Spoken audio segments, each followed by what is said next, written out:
Hello बच्चों, welcome to जे पाठशाला। No बकवास ओनली क्लास। आज हम लोग क्लास 12 का इकोनॉमिक्स जो है उसका कुछ इम्पॉर्टेंट क्वेश्चन हम लोग देखने वाले हैं और हमारा टॉपिक रहेगा बजट।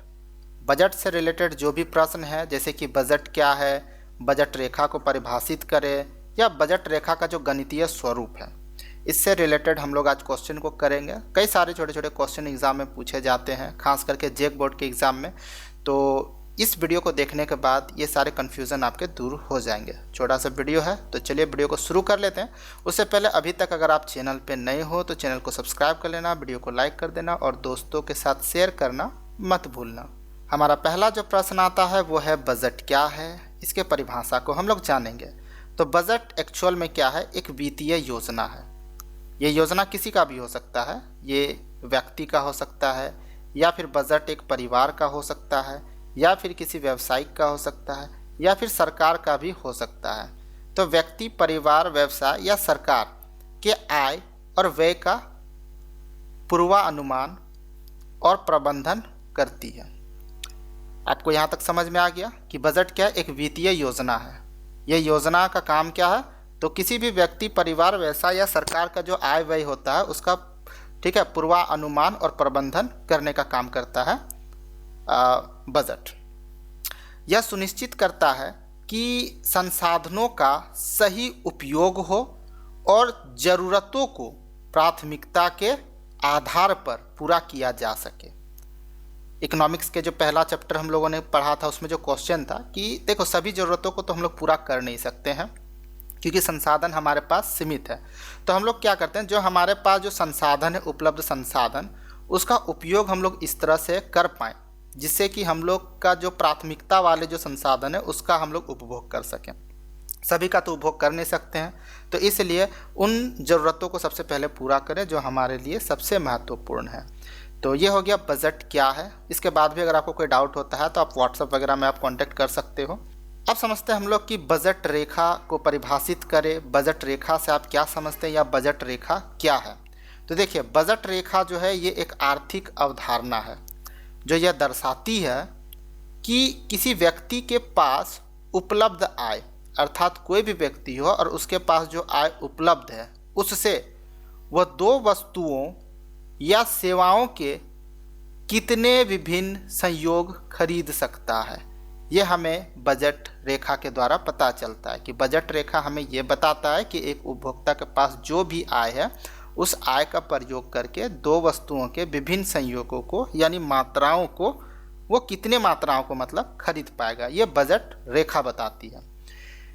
बजट रेखा का एक और नाम है जिसे उपभोग संभावना वक्र भी हम लोग बोल सकते हैं। तो होप कि आपको बजट रेखा भी समझ में आ गया होगा।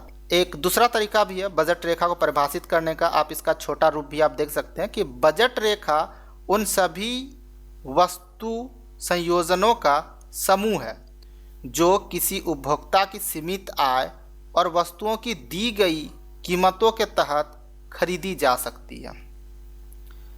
तो बजट रेखा क्या है?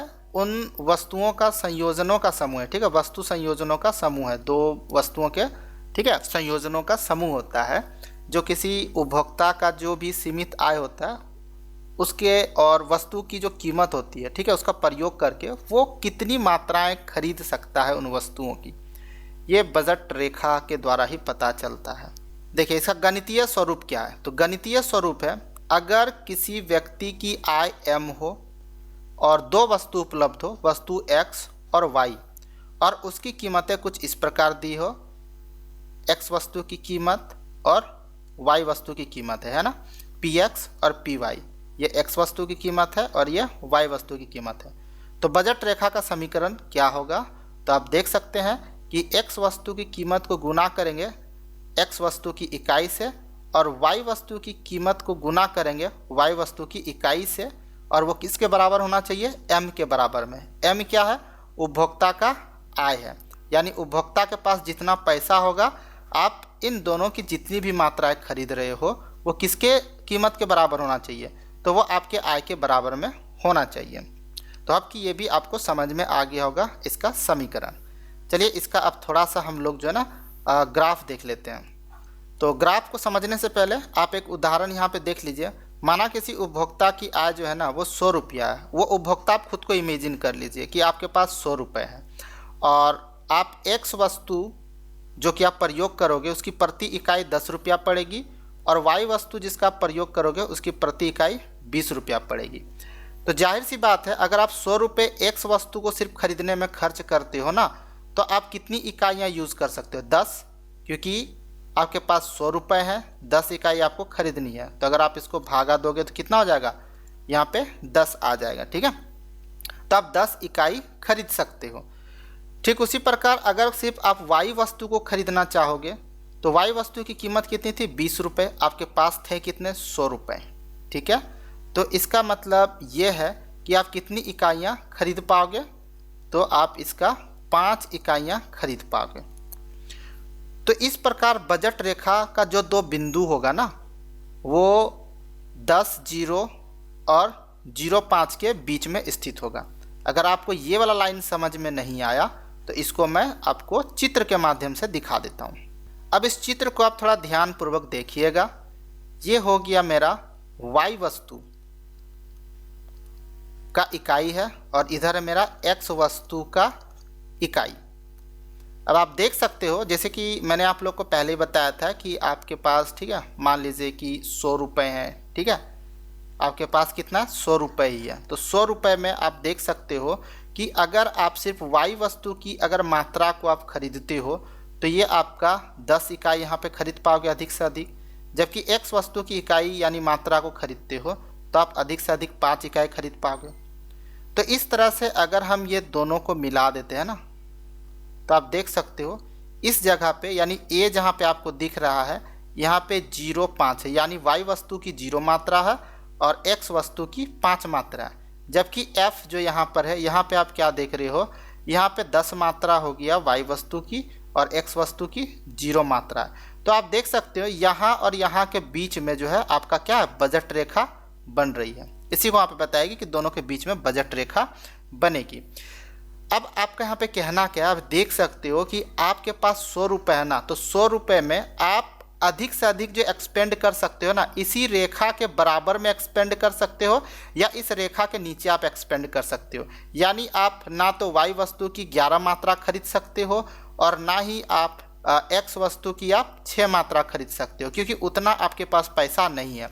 अगर आप इसका 11 मात्रा खरीदोगे तो 110 रुपया हो जाएगा यहाँ पे, जो कि आपके पास है नहीं। अगर इसका 6 मात्रा खरीदोगे तो 120 रुपया हो जाएगा, जो कि आपके पास है नहीं, क्योंकि आपके पास 100 रुपये हैं।